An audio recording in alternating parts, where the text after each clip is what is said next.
আসসালামু আলাইকুম ওয়া রাহমাতুল্লাহি ওয়া বারাকাতুহু। শুরুতে আল্লাহ রাব্বুল ইজ্জা ওয়াল জালালের দরবারে শুকরিয়া জ্ঞাপন করছি, যিনি আমাদেরকে ঈদ উৎসবের মতো এমন চমৎকার একটি নিয়ামত দান করেছেন। দুরুদ এবং সালাম আল্লাহ রাসূল সাল্লাল্লাহু আলাইহি ওয়াসাল্লামের প্রতি, যিনি ঈদ সেলিব্রেশন কিভাবে আমাদের করতে হবে তা পুঙ্খানুপুঙ্খরূপে আমাদেরকে শিখিয়েছেন, আমাদেরকে তিনি গাইডলাইন দিয়েছেন। সম্মানিত সুধী, আপনারা বাংলাদেশ থেকে কিংবা বাংলাদেশের বাইরে থেকে যে যেখান থেকে আজকের এই প্রোগ্রামটিতে যুক্ত হয়েছেন, আমি শুরুতে আপনাদেরকে রিকোয়েস্ট করে রাখবো প্রোগ্রামটি আপনারা আপনাদের ফেসবুক ওয়ালে শেয়ার করে দিবেন, যাতে করে এই আলোচনাটি থেকে যেন উপকৃত হতে পারে ইনশাআল্লাহ। আজকের একটি নির্ধারিত টপিক রয়েছে আমাদের আলোচনা, সেটি হচ্ছে ইসলামের দৃষ্টিতে ঈদ উল ফিতর উদযাপন।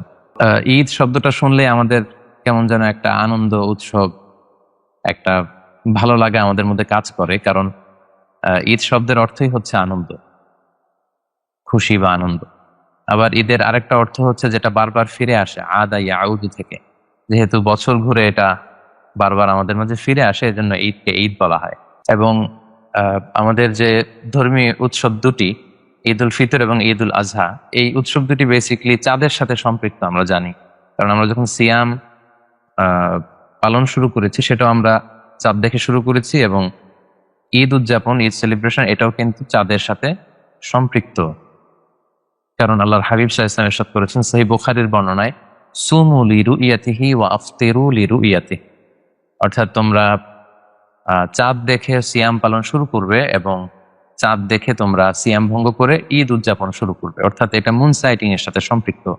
আমরা যে ভূখণ্ডে আছি, সেই ভূখণ্ডে যখন আমরা রমাদানের চাঁদ দেখেছি, আমরা সিয়াম পালন শুরু করেছি, তারপরের দিন থেকে আবার যখন আমরা শাওয়ালের চাঁদ দেখবো, আমরা তখন আবার এরপরের দিন ঈদ উল ফিতর উদযাপন করবো ইনশাআল্লাহ। আমরা ঈদ উদযাপন করব, যদিও এখন জ্যোতির্বিজ্ঞান বা অ্যাস্ট্রোলজি এগুলোর এতটাই উন্নতি সাধিত হয়েছে, ফলে অনেক আগ থেকেই চাঁদের ঘূর্ণায়মান প্রক্রিয়া, এটাকে দেখে গবেষকরা আগে থেকে নির্ধারণ করতে পারেন যে কবে কোন মাস শুরু হতে যাচ্ছে, কবে কোন মাস শেষ হতে যাচ্ছে। কিন্তু আল্লাহ রাসূল সাল্লাল্লাহু আলাইহি ওয়াসাল্লাম কিন্তু চাঁদ দেখে সিয়াম পালন এবং চাঁদ দেখে রোজা রাখার ব্যাপারে আমাদেরকে আদেশ করেছেন। এবং আমরাও যখন ছোট ছিলাম, আমার মনে পড়ে বাংলাদেশে আমরা বাসার ছাদে উঠে চাঁদ দেখতে চাইতাম, সবাই মিলে খুব উৎসব মুখর পরিবেশে আমরা এই চাঁদ দেখার বিষয়টা কিন্তু আমরা তখন পালন করতাম। বাট এখন আগে থেকে আমরা অনেক কিছু আন্দাজ করতে পারি বিধায় হয়তো ওইভাবে পালিত হয় না। চাঁদ দেখা কমিটি ওনারা বসেন, কিন্তু আমরা কিন্তু ওইভাবে দেখি না। সো এটা একটা হারিয়ে যাওয়া সুন্নাহ আমরা বলতে পারি, যে আল্লাহ রাসূল সাল্লাল্লাহু আলাইহি ওয়াসাল্লাম, সাহাবারা ওনারা চাঁদ দেখে সিয়াম পালন করতেন, চাঁদ দেখে ওনারা ঈদ উদযাপন করতেন। এবং চাঁদ দেখে আল্লাহ রাসূল সাল্লাল্লাহু আলাইহি ওয়াসাল্লাম একটা চমৎকার দোয়া পড়তেন। তিনি পড়তেন, আল্লাহুম্মা আহিল্লাহু আলাইনা বিল আমনি ওয়াল ঈমান ওয়াস সালামাতি ওয়াল ইসলাম রব্বি ওয়া রব্বুকাল্লাহ। অর্থাৎ, হে আল্লাহ, আপনি নিরাপত্তার সাথে, ঈমানের সাথে, শান্তির সাথে, ইসলামের সাথে আপনি এই চাঁদকে, নতুন চাঁদকে আমাদের মাঝে উদিত করুন, এবং আমাদের রব এবং তোমাদের রব হচ্ছেন একমাত্র আল্লাহ তাআলা। তাহলে সম্মানিত সুধী, এই হারিয়ে যাওয়া সুন্নাতটা যদি আমাদের সুযোগ হয়, মাগরিবের নামাজের পরে আমরা চাঁদ দেখার মধ্য দিয়ে ঈদের আনন্দ উৎসব এটা আমরা শুরু করতে পারি, যেহেতু রাসূল সাল্লাল্লাহু আলাইহি ওয়াসাল্লাম অর্ডার করেছেন যে সুমু লিরুইয়াতিহি ওয়া আফতিরু লিরুইয়াতিহি। ঈদ যে আমাদের চমৎকার একটা আনন্দ ঘন পরিবেশ সৃষ্টি করে, আল্লাহর হাবিব সাল্লাল্লাহু আলাইহি ওয়াসাল্লাম নিজেও এটা ১৫০০ বছর আগে ঘোষণা দিয়ে গিয়েছেন। আল্লাহর হাবিব সাল্লাল্লাহু আলাইহি ওয়াসাল্লাম বলেছেন যে লিস-সাইমি ফারহাতান, ফারহাতুন ইনদা ফিতরিহি ওয়া ফারহাতুন ইনদা লিকাই রাব্বিহ, সহিহ বুখারীর বর্ণনা। অর্থাৎ যারা সিয়াম পালন করে তাদের জন্য দুইটা আনন্দ। এক হচ্ছে ফারহাতুন ইনদা ফিতরি, সে যখন ইফতার করে, অথবা সে যখন ৩০ দিন সিয়াম পালন করার পরে যখন রোজা ভঙ্গ করে ঈদ উৎসব করতে যায়, তখন তার একটা আনন্দ। আরেকটা আনন্দ তার জন্য বাকি থেকে যায়, জমা থেকে যায়, সেটা হচ্ছে ফারহাতুন ইনদা লিকাই রাব্বিহ, in the day of judgement. সে যখন আল্লাহ তাআলার সাথে সাক্ষাৎ করবে, সরাসরি যখন সে আল্লাহকে দেখতে পাবে, ওই দিন হবে তার জন্য আরেকটা আনন্দ ঘন দিন। তাহলে সিয়াম পালনকারীদের জন্য দুইটি আনন্দের ঘোষণা দিয়েছেন। এক হচ্ছে ঈদের দিনের আমাদের যে আনন্দ, সেটা একটা আনন্দ। আরেকটা হচ্ছে এই সিয়াম পালন করার পরে এর প্রতিদান সরাসরি ডিরেক্টলি রিসিভ করার জন্য আমরা যখন কিয়ামত দিবসে আল্লাহ তাআলার সাথে সাক্ষাৎ করব, বা জান্নাতে আল্লাহকে যখন আমরা সরাসরি দেখতে পাবো, সেটা হবে আমাদের জন্য সবচাইতে বড় আনন্দ। এবং আমরা জানি যে আমাদের এন্টায়ার মুসলিম কমিউনিটি আমরা দুইটা ঈদ উৎসব পালন করে থাকি। একটা হচ্ছে ঈদ উল ফিতর এবং ঈদ উল আজহা। এটা হচ্ছে আমাদের দ্য বিগেস্ট কার্নিভ্যাল বলা যায়, আকবরুল মেহেরজান আল ইসলামী, দ্য বিগেস্ট রিলিজিয়াস ফেস্টিভ্যাল, আমাদের সবচেয়ে বড় দিনী উৎসব। আমাদের সবচেয়ে বড় ধর্মীয় উৎসব, একটা হচ্ছে ঈদ উল ফিতর আর একটা হচ্ছে ঈদ উল আদহা। এটা সূচনাটা, এই আনন্দ উৎসবের সূচনাটা কবে থেকে হয়, কিভাবে শুরু হয়েছে সে ব্যাপারে যদি আমরা বলি, এক্ষেত্রে আমরা মুসনাদে আহমদ ইবনে হাম্বলের একটা হাদিস উল্লেখ করতে পারি। হাদিসটির সনদ সহিহ। আনাস রাদিয়াল্লাহু তাআলা আনহু থেকে বর্ণিত, তিনি বলেন আল্লাহর হাবিব সাল্লাল্লাহু আলাইহি ওয়াসাল্লাম যখন মদিনায় আসলেন তখন তিনি দেখতে পেলেন যে মদিনার লোকেরা, আউস খাজরাজের এরা বছরের 2টি দিন খুব আনন্দ উৎসব করে, খেলাধুলা করে এবং তারা খুব ভাব গাম্ভীর্যের সাথে, আনন্দের সাথে এই 2টা দিনকে তারা সেলিব্রেট করে। তো আল্লাহ রাসূল সাল্লাল্লাহু আলাইহি ওয়াসাল্লাম আউট অফ কিউরিওসিটি, খুব আগ্রহ ভরে তাদেরকে জিজ্ঞেস করলেন যে মা হাযান আল ইয়াওমান, এই দিন 2টা কিসের দিন যে এই 2টা দিনে তোমরা মদিনাতে এত আনন্দ উৎসব করো? তখন তারা উত্তরে বলল যে ফলু কুন্না নালআবু ফীহিমা ফিল জাহিলিয়া, আমরা জাহিলি যুগে অনেক আগ থেকে, এটা আমাদের ভেরি অ্যানশিয়েন্ট ট্র্যাডিশন, অনেক আগ থেকে আমরা এই 2 দিন খুব আনন্দ উৎসব করতাম, খেলাধুলা করতাম। সো ওইটার ধারাবাহিকতায় আমরা এখনো এই 2 দিন খেলাধুলা করে থাকি বা আনন্দ উৎসব করে থাকি। তখন আল্লাহ রাসূল সাল্লাল্লাহু আলাইহি সাল্লাম এই প্রথম আমাদের ঈদ উৎসবের ব্যাপারে তিনি ইন্ট্রোডিউস করলেন। তিনি বললেন যে ইন্নাল্লাহা ক্বাদ আবদালাকুম বিহিমা খায়রাম মিনহুমা, নিশ্চয় আল্লাহ তাআলা ওই জাহেলি যুগে যে 2টা দিন তোমরা সেলিব্রেট করতে, আনন্দ উৎসব করতে, তার চাইতেও শ্রেষ্ঠ 2টা দিন দিয়ে তোমাদেরকে অল্টার করে দিয়েছেন, পরিবর্তন করে দিয়েছেন। অর্থাৎ জাহেলি যুগের ওই 2 দিনের আর উৎসবের, খেলাধুলার কোনো কিছুর অ্যারেঞ্জমেন্টের দরকার নাই, বরং তার চাইতেও শ্রেষ্ঠ 2টা দিন উৎসবের জন্য, আনন্দমুখর পরিবেশে সেগুলোকে সেলিব্রেট করবার জন্য আল্লাহ তাআলা তোমাদের দিয়েছেন। সেগুলো কি? একটা হচ্ছে ইয়ামুল আদহা আর একটা হচ্ছে ইয়ামুল ফিতর, ঈদ উল ফিতর শাওয়ালের 1 তারিখে, আরেকটা হচ্ছে ইয়ামুল আদহা যেটা আরাফার দিনের পরের দিন, হজের পরের দিন 10 জিলহজ আমরা সেলিব্রেট করব। সম্মানিত সুধী, তাহলে এভাবে মূলত ইসলামে যে আমরা ঈদ উৎসবের কথা বলে থাকি, ঈদ উল ফিতর, ঈদ উল আজহা, এটার সূচনাটা এভাবে বা এটার ইতিহাসটা এভাবে শুরু হয়। এবং এই 2টা দিনকে বলা হয় যে ইয়ামু আকলিন ওয়া শুরবিন ওয়া বিআলিন ওয়া ফারাহিন ওয়া সুরুর, মানে এই 2টা দিন হচ্ছে খাওয়া, পান করা, আনন্দ উৎসব, হ্যাঁ, এগুলোর দিন। এবং এই 2 দিনে কিন্তু রোজা রাখাও হারাম। বছরে 5টি দিনকে রোজা রাখাকে আল্লাহ তাআলা হারাম করেছেন, ঈদের 2 দিন আর ঈদ উল ফিতরের দিন, ঈদ উল আজহার দিন, এই 2 দিন, আর ঈদ উল আজহার পরের আরো 3 দিন। কারণ এই দিনগুলোকে বলা হয় আইয়ামু দিয়াফাতিল্লাহ, আল্লাহ তাআলার মেহমানদারি চলছে এই দিনগুলোতে। সো মেহমান, আল্লাহ তাআলা মেহমানদারি করবে আর আমরা সেটা গ্রহণ করবো না, অ্যাকসেপ্ট করবো না, সেটা তো হতে পারে না। সো এই দিনগুলোতে কিন্তু রোজা রাখাকে এজন্য ইসলামের শরিয়া হারাম ঘোষণা করেছে। এবং এই ঈদের দিনগুলোতে একটু আনন্দ উৎসব করা, একটু খেলাধুলা করা, তারপর হালাল যে এন্টারটেইনমেন্ট, বিনোদন, ছোট বাচ্চাদের নাচা গানা, এই বিষয়গুলোও কিন্তু ইসলাম অ্যালাউ করেছে। আমরা কিছু হাদিস আপনাদের সামনে উপস্থাপন করতে চাই, এগুলো শুনলে আপনারা বুঝতে পারবেন যে এই দিনগুলোতে খেলাধুলা, দফ বাজানো, ছোট বাচ্চাদের নাচা গানা, এগুলো কিন্তু ইসলাম আমাদেরকে পারমিট করেছে।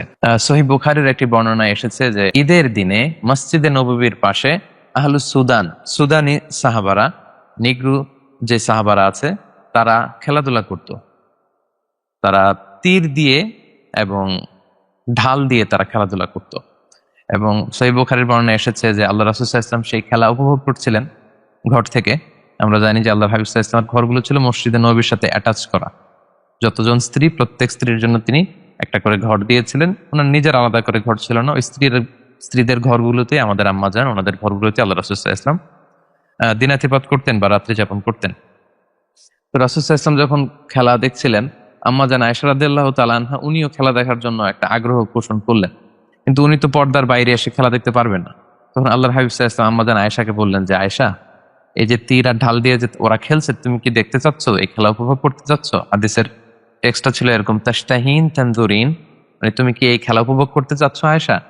আম্মা জান আয়েশা বললেন ফাকুলতু নাম, হ্যাঁ, আমিও আপনার সাথে খেলাটা দেখতে চাই।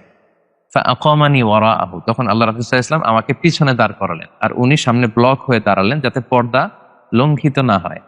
এবং আম্মা জান আয়েশা রাদিয়াল্লাহু তাআলা আনহা উনি বললেন যে খদ্দি আলা খদ্দি, আমার গাল রাসূল সাল্লাল্লাহু আলাইহি ওয়াসাল্লামের গালের সাথে লেগে রইল, এমন ভাবে খেলা দেখছিলাম। মেবি হয়তো এই পাশ দিয়ে দেখছিলেন, ফলে আম্মা জান আয়েশা রাদিয়াল্লাহু তাআলা আনহার গালের সাথে আল্লাহ রাসূল সাল্লাল্লাহু আলাইহি ওয়াসাল্লামের গাল লেগেছিল।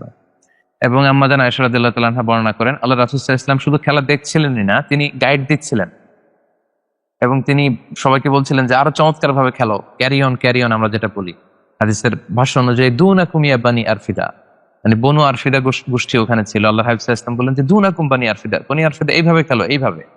আমরা যখন ফুটবল মাঠে যখন ফুটবল খেলা দেখি, তখন খেলোয়াড়দের সাথে সাথে কিন্তু আমরাও উত্তেজিত হয়ে পড়ি। গোল যখন হয় তখন আমরাও চিৎকার করে কিছু একটা বলার চেষ্টা করি। তো রাসূল সাল্লাল্লাহু আলাইহি ওয়াসাল্লাম খেলা দেখছিলেন, উপভোগ করছিলেন, পাশাপাশি তিনি গাইডও করছিলেন যে ক্যারি অন, এইভাবে এইভাবে।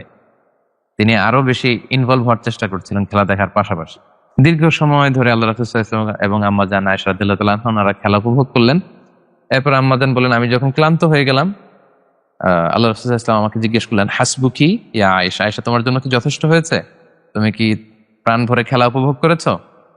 আম্মা জান আয়েশা বললেন, জি, আমার দেখা হয়ে গিয়েছে। আল্লাহর হাবিব সাল্লাল্লাহু আলাইহি ওয়াসাল্লাম বললেন, ফাযহাবি, তাহলে তুমি এখন যাও। আম্মা জান আয়েশা রাদিয়াল্লাহু তাআলা আনহা চলে গেলেন।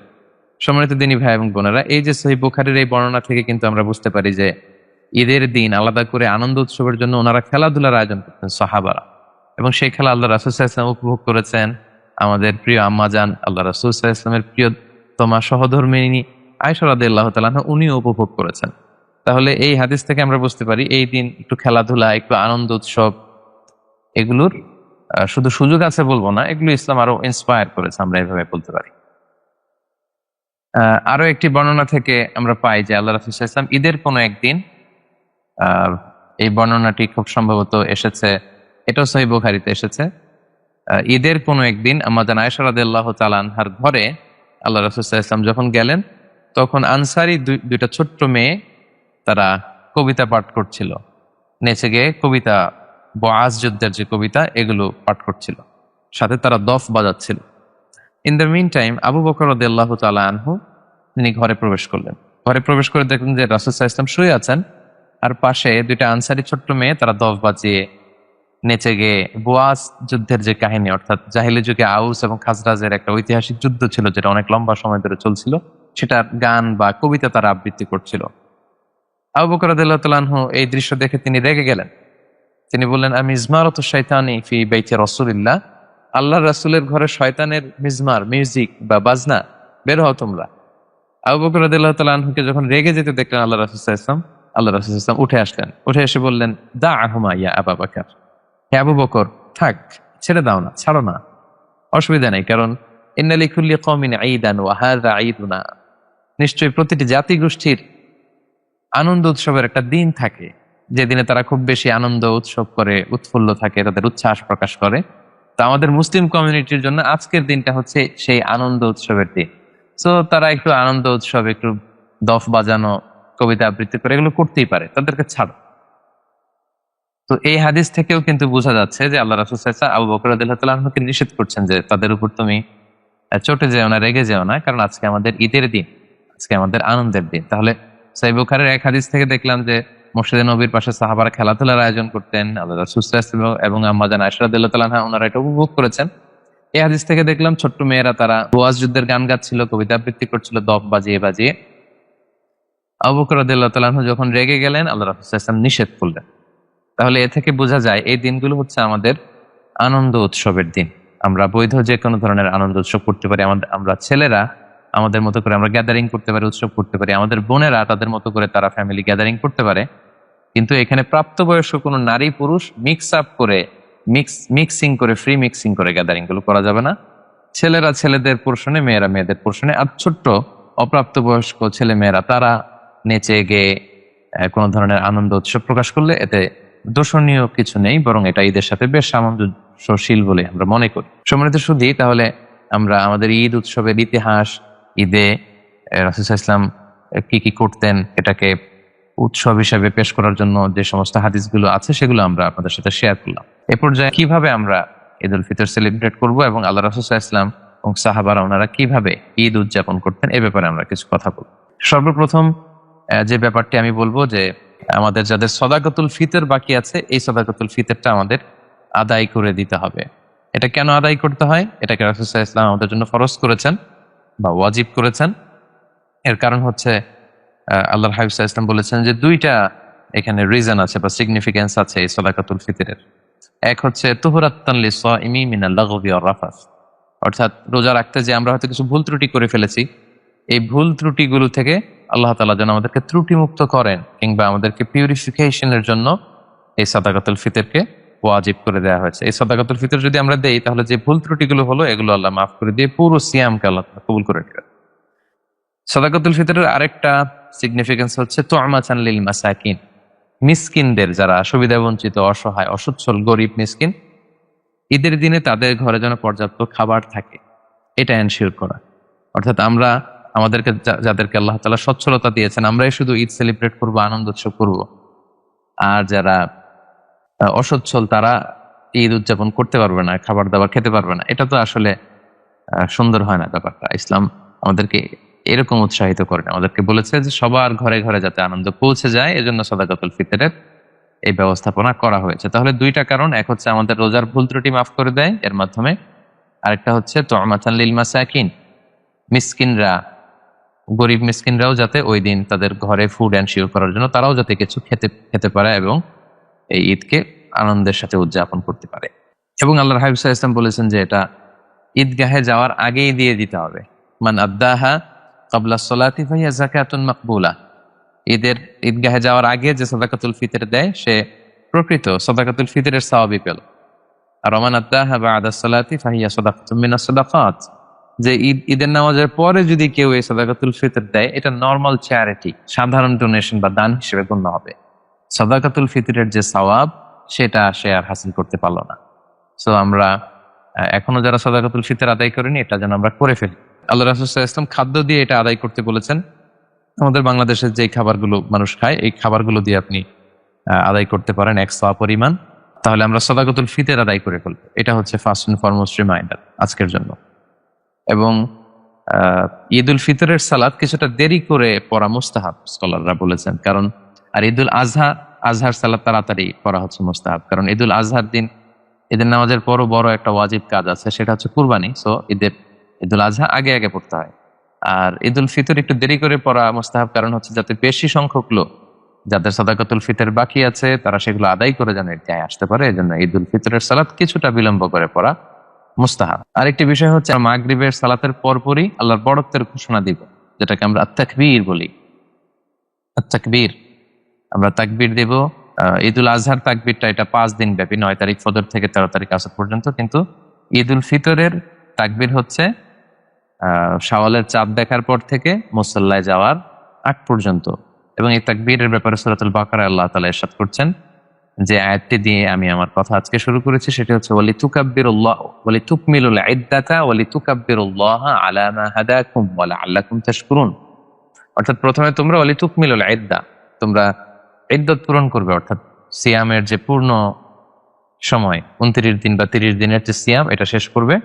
করার পরে ওয়ালিতুকাব্বিরুল্লাহ, তোমরা আল্লাহর বড়ত্বের ঘোষণা দিবে। কেন? আলা মা হাদাকুম, এই যে আল্লাহ তাআলা তোমাদেরকে হেদায়েতের উপর অটল রেখেছেন, সিয়াম পালনের সুযোগ দিয়েছেন, কিয়াম করার সুযোগ দিয়েছেন, রমাদানে ইবাদতের সুযোগ দিয়েছেন, এটা শুকরানা স্বরূপ আমরা যেন আল্লাহর নামের বড়ত্বের ঘোষণা দেই। আমরা আরব বিশ্বে প্রথমে 3 বার আল্লাহু আকবার, এরপর লা ইলাহা ইল্লাল্লাহ, এরপর আল্লাহু আকবার ওয়া লিল্লাহিল হামদ, এভাবে আমরা তাকবীর পড়ে থাকি। আরব বিশ্বে পড়েছি, মালয়েশিয়াতে এভাবে পড়ে, বাংলাদেশে 2 বার আল্লাহু আকবার, তারপর লা ইলাহা ইল্লাল্লাহ, আবার 2 বার আল্লাহু আকবার, তারপর ওয়া লিল্লাহিল হামদ। এগুলো সবগুলোই সহিহ হাদিস দ্বারা প্রমাণিত। আপনারা যে কোনো একটা তাকবীরের বাক্য পড়ার মধ্য দিয়ে আপনারা তাকবীর দিতে পারেন। মালয়েশিয়াতে এইভাবে তাকবীর পড়ে, আল্লাহু আকবার, আল্লাহু আকবার, আল্লাহু আকবার, লা ইলাহা ইল্লাল্লাহু, আল্লাহু আকবার, আল্লাহু আকবার ওয়া লিল্লাহিল হামদ। খুব চমৎকার একটা মেলোডিতে তারা ঈদের সালাতের আগে ইমাম মুয়াজ্জিনরা সবাই মিলে পড়ে, পাশাপাশি মুসল্লিরাও সবাই পড়ে। খুব চমৎকার একটা ইবাদতের ভাব গাম্ভীর্যময় পরিবেশের মধ্যে তারা ঈদ সেলিব্রেট করে। এই তাকবীরটা যেন আজকে মাগরিবের সালাতের পর থেকে আমরা শাওয়ালের চাঁদ দেখার পরপরই যেন আমরা দেই। ঈদের সালাতের ক্ষেত্রে ঈদের দিন সকালবেলা গোসল করা হচ্ছে মুস্তাহাব। রাসূল সাল্লাল্লাহু আলাইহি ওয়াসাল্লাম গোসল করেছেন ঈদের দিন, এটা হাদিসে পাওয়া যায় না। তবে সালফে সালেহিনের পরবর্তী তাবিঈন, তাবিঈরা, ওনারা অনেকে এটা নিজেরা এটা প্র্যাকটিস করতেন, ওনারা গোসল করতেন। জুমার দিন গোসল করা সুন্নাহ এবং ঈদের দিন গোসল করাও এটা উত্তম। যদি আপনি গোসল করে ঈদের সালাতে অংশগ্রহণ করেন সেটা সুন্দর, এবং আমরা এটাতে অভ্যস্ত, মোটামুটি আমরা সবাই গোসল করেই তারপর ঈদের সালাতে যাই। তারপর লুবসু আহসানি সিয়াব, সুন্দর জামা কাপড় পরা। নতুন জামা যদি থাকে তাহলে সেটা ভালো, আর নতুন জামা যদি না থাকে তাহলে আগের যে জামাগুলো আছে সেগুলোই আমরা ধুয়ে আয়রন করে সুন্দর একটা পোশাক পরে আমরা ঈদের সালাতে যাবো ইনশাআল্লাহ। ঈদের দিন পারফিউম দেয়া সুন্নাহ, আতর দেয়া সুন্নাহ। আল্লাহ রাসূল সাল্লাল্লাহু আলাইহি ওয়াসাল্লাম সবসময় আতর ব্যবহার করতেন আমরা জানি, এবং তিনি বলতেন যে আরবাউন মিন সুনানিল মুরসালিন, 4টা সুন্নাত আছে যেগুলো সব নবীদের মধ্যে পাওয়া যায়।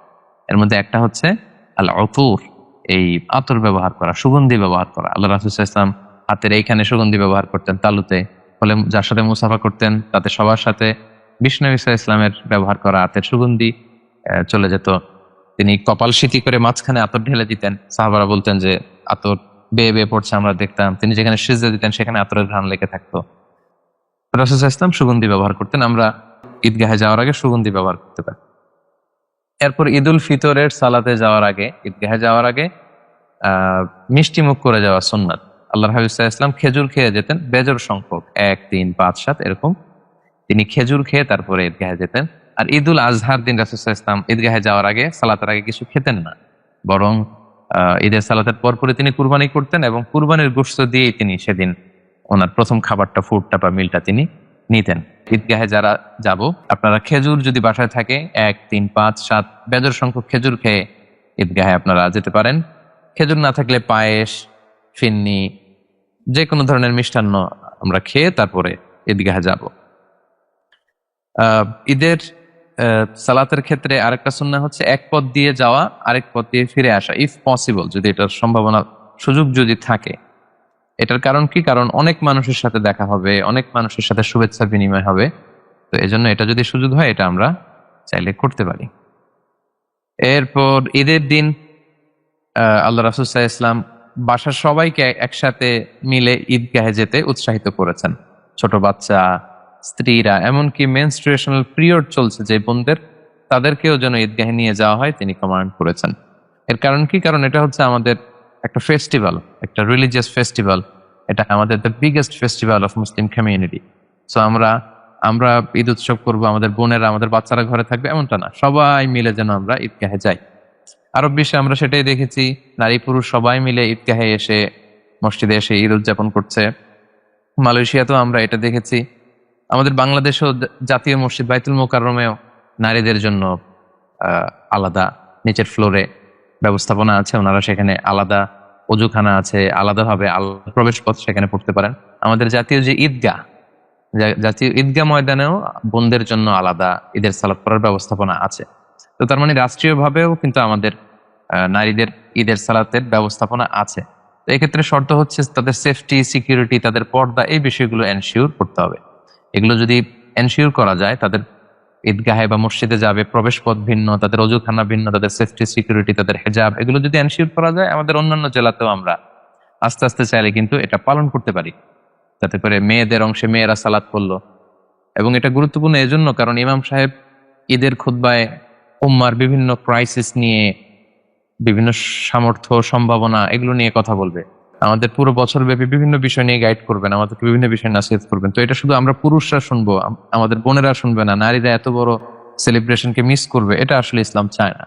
সো তাদের সেফটি, সিকিউরিটি, নিরাপত্তা, ফিতনার আশঙ্কা যদি না থাকে, আমরা কিন্তু আমাদের বোনদেরকে নিয়েও যেখানে ব্যবস্থাপনা আছে, আমরা একসাথে আনন্দের সাথে ঈদ উদযাপন করতে পারি। আমরা সবাই জানি যে ঈদের সালাত হচ্ছে 2 রাকাত। আমাদের বাংলাদেশে অতিরিক্ত 6টি তাকবীর দেয়া হয়। প্রথম রাকাতে 3 তাকবীর, পরের রাকাতে 3 তাকবীর। প্রথম রাকাতে সানা পড়ার পরে কেরাত শুরুর আগে 3 তাকবীর, আর দ্বিতীয় রাকাতে কেরাত শেষ করার পরে রুকুতে যাওয়ার আগে 3 তাকবীর। বাট আরব বিশ্ব সহ মালয়েশিয়াতে বা অন্যান্য অনেক জায়গায় 12 তাকবীর, 13 তাকবীর, কয়েকটা নিয়মই আছে। এইভাবে সালাত আদায় করা হয়। সো কনফিউশনের কিছু নেই, যেখানে যেটা, যেই মাযহাব বা যে আমলটা প্রচলিত আছে, আপনারা সেটা করতে পারেন, কারণ এগুলো সহিহ সুন্নাহ দ্বারাই সাব্যস্ত। মালয়েশিয়াতে শাফি মাযহাবের অনুসারী, ফলে 12 তাকবীরের ঈদের সালাত হয়। প্রথম রাকাতে দেখা যায় যে 7 তাকবীর, পরের রাকাতে 5 তাকবীর। আর হাম্বলি আর মালিকি মাযহাবে ওনারা 13 তাকবীরে পড়েন, প্রথম রাকাতে 7, পরের রাকাতে 6। সো এভাবে আমরা ঈদুল ফিতরের সালাত আমরা আদায় করব। এবং আল্লাহ রাসূল সাল্লাল্লাহু আলাইহি ওয়াসাল্লাম ঈদুল ফিতরের সালাতে হাদিসে এসেছে যে প্রথম রাকাতে সূরা আ'লা পড়তেন, সাব্বিহ ইসমা রাব্বিকাল আ'লা। দ্বিতীয় রাকাতে গাশিয়া পড়তেন, সূরাতুল গাশি।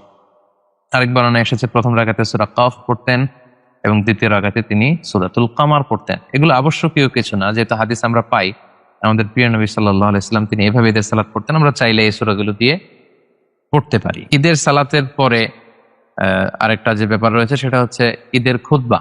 এটা ঈদের খুতবা দেয়া সুন্নাহ।